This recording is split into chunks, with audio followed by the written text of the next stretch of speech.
Bungie just ran their big epic raid race weekend. You know, the event they hype more than anything else. And you know what it did? Steam concurrence went from 18,000 to 28,000. That's it. For the crown jewel of Destiny, that is abysmal. And it proves everything I've been saying. Casual players just don't care about raids. And it's not because they don't want to, because Bungie has made them inaccessible, overcomplicated, and locked behind a matchmaking wall that has never come down. And until that wall falls, Destiny will keep bleeding players. There's a problem in Destiny that almost nobody talks about. Not Eververse, not power creep, not even the recycled portal grind. It's matchmaking, or rather, the lack of it. I challenge you, As the Cross, Clyde, Lucky, Mactix, Datto, play the game for 1 week without any of your stream followers, without any of your staff, just you or LFG, and see how you get on. This week's Epic Desert Perpetual Raid should have been a moment. Contest mode, emblems, Twitch drops, a world's first race. Bungie hyped it everywhere, but hidden in the fine print, to even start, you need a pre-made fire team of 6.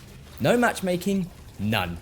And if you're solo, or if you log on at night and just want to play, tough shit. That's the wall Bungie has built. The most cinematic, most marketed parts of Destiny, raids, dungeons, conquests, are off limits to the majority of the player base. And the numbers show it now. According to Warmind stats, Destiny had around 231,000 active players this week. Guess how many were in raids? Just 14,000. That's less than 7%. Bungie spends millions, probably, marketing and designing raids, but statistically, the majority of Guardians never see them. And this is the contradiction at the heart of Destiny. Bungie calls it a social MMO, but they've designed a system where the headline activities are inaccessible unless you build your life around external tools and Discord groups. Casual players aren't lazy, they just want to jump in, blast some aliens, and live the Guardian fantasy. Not crack impossible puzzles with no clues and argue mechanics for hours. And it's not just me saying it.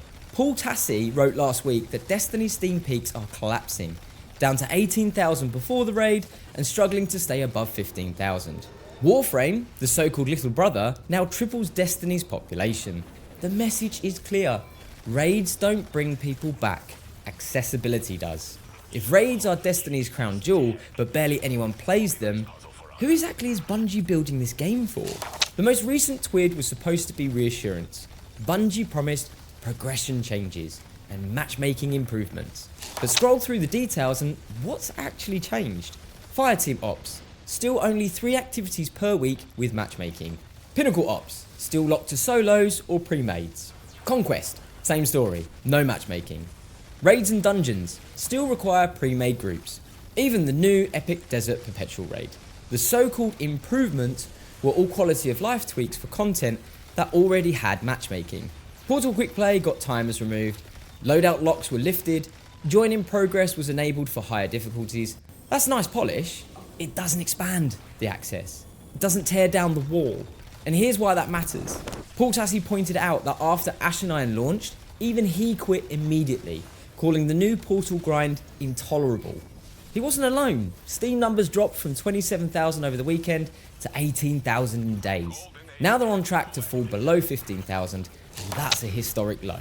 This is not a seasonal dip, it's collapse. Warmind.io tells the same story. PvE operations, over 210,000 players. PvP, 54,000. Gambit, dead at 2,800, but what else do you expect? And raids, as I said, just 14,000 players. Players engage with activities that are accessible, the ones with matchmaking, or you can play by yourself. Everything else, the content Bungie markets most, flatlines. So when Bungie brags about matchmaking improvements, don't be fooled. The fundamental structure hasn't changed. The majority of Destiny's best content remains locked, deliberately, behind systems that exclude the very players Bungie needs the most right now. If Bungie keeps polishing the edges but refuses to open the door, how much longer can the community keep pretending Destiny is for everyone? Here's why matchmaking matters, more than anything. Without it, Bungie controls access. And controlling access means controlling retention. Look at Ashen Iron. Bungie told us they were listening. What did that look like? A grind to max level that got worse, not better. Power progression stretched out to retain players as long as possible. The portal shoved back into the centre with 95% recycled content. That's not respect. That's manipulation. Paul Tassi wrote that the portal is the heart of Destiny's burnout problem. Bungie can buff rewards, tweak scoring, shuffle loot, but the design is clear. It's about retention metrics, not fun. And Warmind shows what happens. PvE activities thrive because they're accessible. Raids stagnate because they're locked. The epic raid race weekend drove this home. Bungie's most hyped event of the year pushed Steam peaks just 10,000 extra players. That's it. For a game that used to launch expansions in the hundreds of thousands. Again, that's abysmal. It proves casual players don't care about raids. Not because they don't want epic moments, but because Bungie has made raids synonymous with frustration. Impossible puzzles with no clues. Mechanics that demand a second monitor open to YouTube guides. No matchmaking, no access, no fantasy. And this is the central contradiction. Destiny is at its best when it lets you feel like a guardian. When you jump around and blast through enemies, not when you're staring at a wipe screen trying to decode what the fuck happened. Bungie has lost sight of that. If accessibility is the key to Destiny's survival, why is Bungie still doubling down on exclusivity? Destiny is still marketed as an MMO. Raids, dungeons, conquests, pinnacle ops, these are the features Bungie builds trailers around, but the numbers prove the reality. Most players never touch them. Not because they don't want to, but because they can't. The epic Desert Perpetual raid was supposed to be the moment. But when all was said and done, Steam peaks barely cracked 28,000. Warframe, the game Destiny once eclipsed, now triples its numbers. Games like the finals are quietly outpacing it as well. Destiny has gone from the top 20 live service giant to sometimes dipping out of the top 100 entirely. And Bungie's actions keep showing the same priorities. Delay content to stretch retention. Lock raids without matchmaking, make the grind slower, not faster. Patch Eververse bugs in hours, but leave dungeon breaking issues for months or still going. Every decision says the same thing. Retention comes first, respect comes last. This is why matchmaking isn't a side issue. It's the heart of Destiny's decline. When 210,000 players in PvE, but only 14,000 in raids, the message is clear. People engage with content they can access. Bungie keeps pretending raids are the future, but the community keeps showing otherwise. And this is where the wall becomes Destiny's undoing. Until Bungie tears it down, expansions will keep feeling like hype packages for content most players never touch. Simply for those streamers or YouTubers to show off new content. And player counts will keep collapsing when they ignore it as well. And no amount of Star Wars crossover will fix a structure built on exclusion. Until Bungie delivers matchmaking across all content, Destiny will never be the MMO it claims to be, and the only number they'll listen to is the one that drops. The Twid proves it.